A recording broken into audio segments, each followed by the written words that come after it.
Good morning everyone, সবাইকে আমার ভিডিওতে স্বাগত। সবাই কেমন আছেন? আশা করি ভালোই আছেন। এটা ছিল বৃহস্পতিবারের ভিডিও। সারাটা দিনের মধ্যে কিছু কিছু সময় আছে এই ভিডিওতে। সকালে উঠে তো দেখলাম ওয়েদার খুব সুন্দর, কারণ সব জায়গাতেই এখন বৃষ্টি হচ্ছে এই 2-3 দিন। তো একটু ব্যালকনিতে দাঁড়ালাম, তারপর চলে এলাম নিজের কাজে। সকালে পুজো কমপ্লিট করে নিলাম, তারপর এলাম রান্নাঘরে। কালকে বানিয়েছিলাম লাঞ্চে ভাত, উচ্ছে ভাজা আর সয়াবিন, আর বিশেষ কিছুই না। তারপর জানলা থেকে এই মহারানীকে কিছুক্ষণ দেখলাম।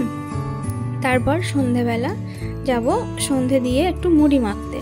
তার কারণ আজকে ওকে তো দেবই, তার সঙ্গে আমাদের শোরুমে আরও 2জন থাকে, তাদের জন্য দেব। তাই জন্য একটু বেশি করেই মুড়িটা মাখলাম। ওদের বেশ ভালো লেগেছিলো, আমাকে জানিয়েছে।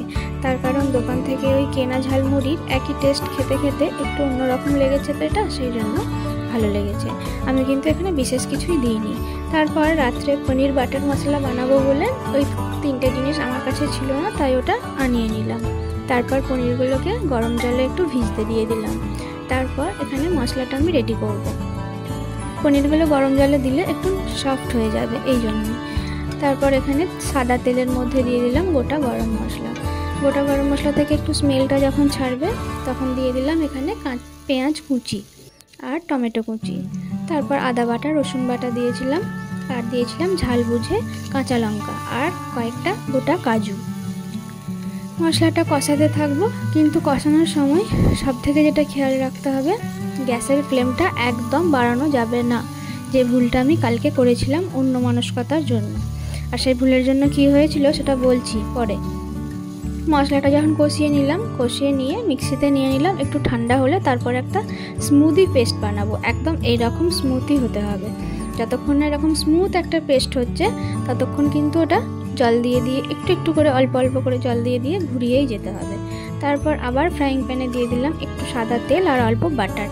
চাইলে পুরোটাও বাটারে করা যায়, কিন্তু আমি করিনি। তারপর ওই পেস্ট দিয়ে একটু ফুটে উঠলে পনিরগুলো জল থেকে ছেঁকে দিয়ে দেব। তারপর ওপর থেকে দেবো একটু কাসুরি মেথি। এটা আমার বাড়িতেই করা, মানে কাসুরি পাতাটা কিনে এনে ওটা একটু ড্রাই রোস্ট করে আমি মিক্সিতে গুঁড়িয়ে রাখি। ওটা অনেক রান্নাতেই ব্যবহার করি। তারপর লাস্টে দিয়ে দিলাম একটু ফ্রেশ ক্রিম। কিন্তু ওই যে বললাম গ্যাসের ফ্লেমটা আমি একটু বাড়িয়ে ফেলেছিলাম অন্যমনস্কতার জন্য, সেই জন্য একটু মশলাটা আমার তলায় ধরে গেছিলো। তো ধরার তো একটা স্মেল হয়, তো সেই স্মেলটা আমি এখানে পাচ্ছিলাম। তার জন্য আমি কি করলাম, আমার হাতের কাছে ছিল একটা কনডেন্স মিল্ক, যেটা আমার ফ্রিজে সবসময় রাখা থাকে। ওই কনডেন্স মিল্কটা আমি এই যে দিয়ে দিয়েছিলাম একটু। যাদের কাছে কনডেন্স মিল্ক থাকবে না, তারা দুধ দিলেও হবে। তো সেই কারণে ধরা গন্ধটা চলে যাবে। তারপর বাইরে থেকে রুমালি রুটি আনিয়ে নিয়েছিলাম পনির বাটার মশলার সাথে খাওয়ার জন্য, কারণ পনির বাটার মশলার সাথে তো হাত রুটিটা ঠিক ভালো লাগে না, সেই জন্য। চলুন আজকে এই অবধি, রাতের ডিনার কমপ্লিট করে নিলাম। আজকে তবে আসি, আবার আসবো। টাটা।